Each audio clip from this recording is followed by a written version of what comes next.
สวัสดีค่ะนี่คือช่องทุกเรื่องในโลกใบนี้เมื่อวันที่ 15 กันยายน สหรัฐอเมริกาสหราชอาณาจักรและออสเตรเลียได้เปิดตัวเป็นพันธมิตรทางทหารใหม่ที่มีชื่อเรียกว่าออกัสซึ่งเพิ่มความเป็นไปได้ในการเข้าสู่ยุคสงครามเย็นครั้งใหม่กับจีน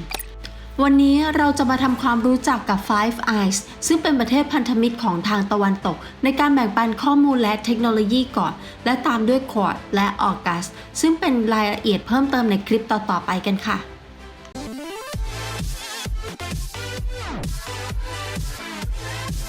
ข้อมูลมี 2 ประเภท 1 คือ Human ซึ่งเป็นข้อมูลข่าวกรองของบุคคลคือการส่งคนลงพื้นที่เพื่อหาข่าวและ 2 คือ SIGINT ซึ่งเป็นข้อมูลข่าวกรองทางสัญญาณ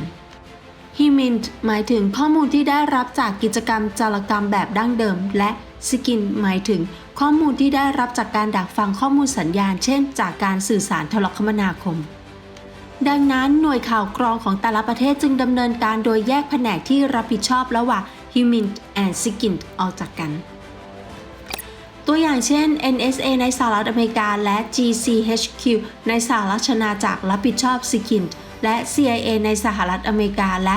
MI6 ในสหราชอาณาจักรซึ่งมีชื่อเสียงในเรื่อง 007 รับผิดชอบ Human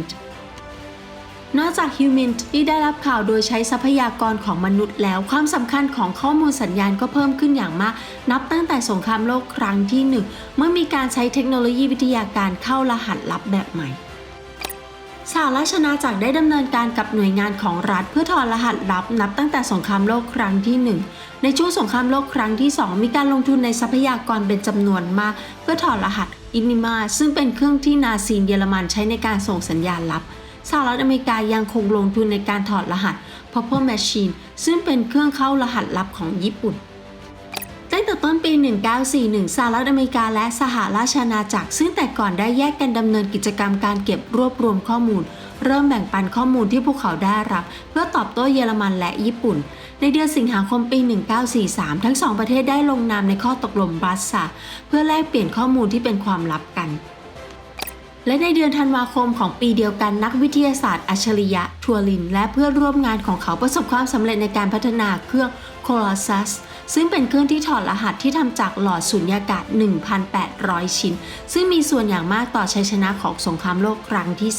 2 ภายหลังสงครามโลกครั้งที่ 2 สหรัฐอเมริกาและสหราชอาณาจักรซึ่งได้รับชัยชนะในสงครามสารสนเทศนี้รู้สึกว่าจำเป็นจะต้องขยายพันธมิตรทางด้านข่าวกรองเพื่อต่อต้านสหภาพโซเวียต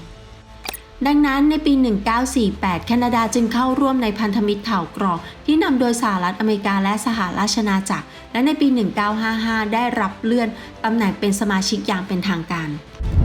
ในปี 1956 ออสเตรเลียและนิวซีแลนด์ได้เข้าร่วมเพิ่มจึงทำให้ Five Eyes สมบูรณ์อย่างในปัจจุบันเป็นที่ทราบกันดีอยู่แล้วว่าชื่อ Five Eyes นั้นมาจากตราประทับที่ประทับบนเอกสารลับเพื่อแบ่งปันข้อมูลโดย 5 ประเทศเอกสารลับที่แบ่งปันโดย 5 ประเทศถูกประทับตราด้วยชื่อของ 5 ประเทศและคำว่า Eyes ว่ากันว่ามันยาวเกินไปที่จะใช้ชื่อทั้ง 5 ประเทศเลยตั้งชื่อใหม่ว่า Five Eyes ในขณะเดียวกันในฐานะระบบที่ดำเนินการโดย Five Eyes มีระบบที่ชื่อว่า Echelon ที่พัฒนาขึ้นในช่วงต้นทศวรรษ 1960 Echelon เป็นระบบที่ถูกใช้โดยกลุ่มประเทศทั้ง 5 เพื่อดักฟังผู้คนโดยสามารถดักฟังได้ทั่วโลกและเป็นที่รู้จักกันว่าสามารถดักฟังข้อมูลโทรคมนาคมทั้งหมดได้ไม่ว่าจะเป็นโทรศัพท์อีเมลและการสื่อสารผ่านดาวเทียมในช่วงนั้นเป็นช่วงสงครามเย็นกับสหภาพโซเวียตดังนั้นเป้าหมายหลักของการดักฟังคือประเทศคอมมิวนิสต์เช่นสหภาพโซเวียตยุโรปตะวันออกและจีนการมีอยู่ของระบบ Echelon ที่ปฏิบัติการลับๆเริ่มเปิดเผยในปี 1972 เมื่อ Perry Farwalk นักวิจารณ์จากสำนักความมั่นคงแห่งชาติของสหรัฐกล่าวในการให้สัมภาษณ์ว่าสหรัฐรู้ทุกความเคลื่อนไหวของสหภาพโซเวียตนับตั้งแต่นั้นเป็นต้นมาเมื่อสื่อและนักวิชาการเริ่มเจาะลึกถึงการมีอยู่ของ Echelon ซึ่งเป็นความลับความจริงของ Echelon ก็เริ่มเปิดเผยทีละเล็กทีละน้อยบทบาทของระบบดักฟังโทรศัพท์สกัดกั้นนี้เปลี่ยนไปตามการล่มสลายของสหภาพโซเวียตในปี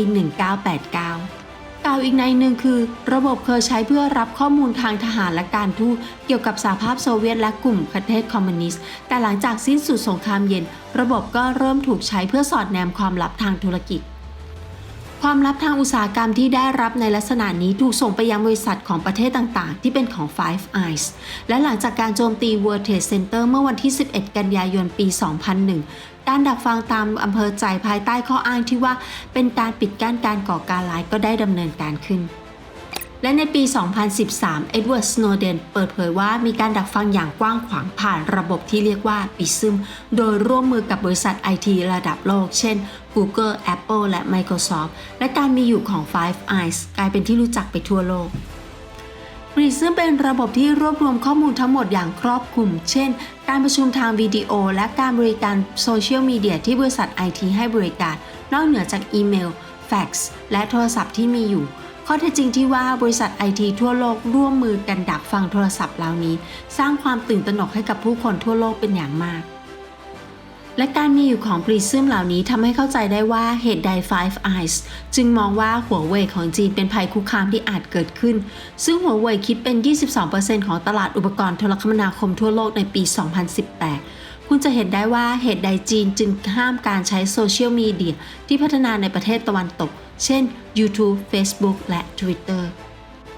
มาดูกันว่า Five Eyes ทำงานอย่างไรดำเนินการโดยแบ่งออกเป็นประเทศที่ได้รับการตรวจสอบอยู่เสมอซึ่งถูกจัดเป็นประเทศที่อาจคุกคามและประเทศที่สามารถตรวจสอบได้ขึ้นอยู่กับกรณีประเทศต่างๆยกเว้นประเทศใน Five Eyes อาจถูกดักฟังโดยขึ้นอยู่กับกรณีนอกจากนี้แม้ว่าจะไม่ทราบความจริงที่แน่ชัดออสเตรเลียรับผิดชอบเอเชียตะวันออกเฉียงเหนือและเอเชียตะวันตกเฉียงใต้นิวซีแลนด์รับผิดชอบภูมิภาคแปซิฟิกตะวันตกและเอเชียตะวันออกเฉียงใต้สหราชอาณาจักรรับผิดชอบยุโรปและภูมิภาคตะวันตกของรัสเซียแคนาดารับผิดชอบพื้นที่ทางตะวันออกของรัสเซียอเมริกากลางและอเมริกาใต้และภูมิภาคแปซิฟิกและแอตแลนติกเป็นที่ทราบกันดีอยู่แล้วว่าสหรัฐรับผิดชอบทั้งภูมิภาคดังนั้นจึงมีบางประเทศที่ต้องการเป็นสมาชิกของ Five Eyes ซึ่งพวกเขาสามารถแบ่งปันข้อมูลจำนวนมหาศาลได้ ถ้าคุณดูรายชื่อทั้ง 5 ประเทศของ Five Eyes พวกเขาทั้งหมดล้วนเป็นประเทศ Anglo-Saxons ฝรั่งเศสก็พยายามเข้าร่วม Five Eyes แต่เมื่อฝรั่งเศสเรียกร้องสิทธิที่เท่าเทียมกับ 5 ประเทศที่มีอยู่สหรัฐปฏิเสธและในที่สุดฝรั่งเศสก็เลิกเข้าร่วมอย่างไรก็ตามเมื่อวันที่ 2 กันยายนคณะกรรมการทหารของสภาผู้แทนราษฎรแห่งสหรัฐอเมริกาได้ผ่านพระราชบัญญัติการอนุมัติการป้องกันประเทศ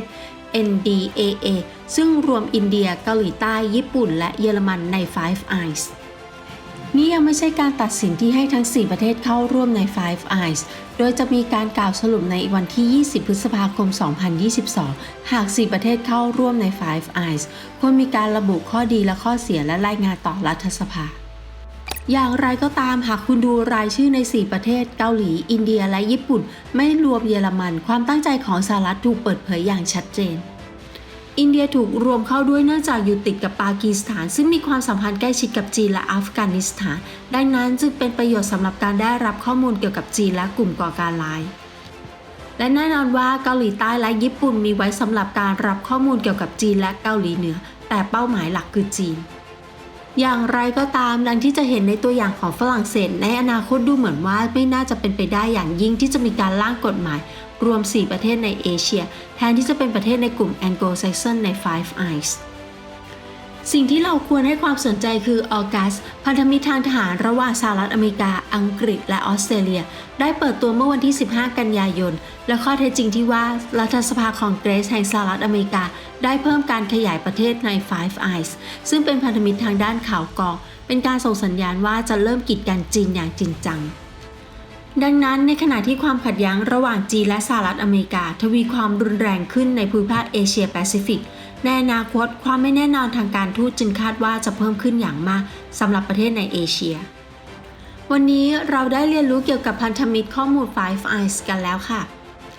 ขอบคุณสำหรับการรับชมท่านผู้ชมสามารถร่วมเป็นผู้สนับสนุนช่องเพื่อช่องสามารถดำเนินการแบบนี้ต่อไปได้โดยผ่านทางเลขที่บัญชีที่ขึ้นให้อยู่นี้ขอขอบพระคุณสำหรับการสนับสนุนทุกช่องทางไม่ว่าจะเป็นการโอนการกดติดตามกดไลค์กดแชร์ขอให้ท่านและครอบครัวมีความสุขสุขภาพแข็งแรงพบกันใหม่คลิปหน้าค่ะสวัสดีค่ะ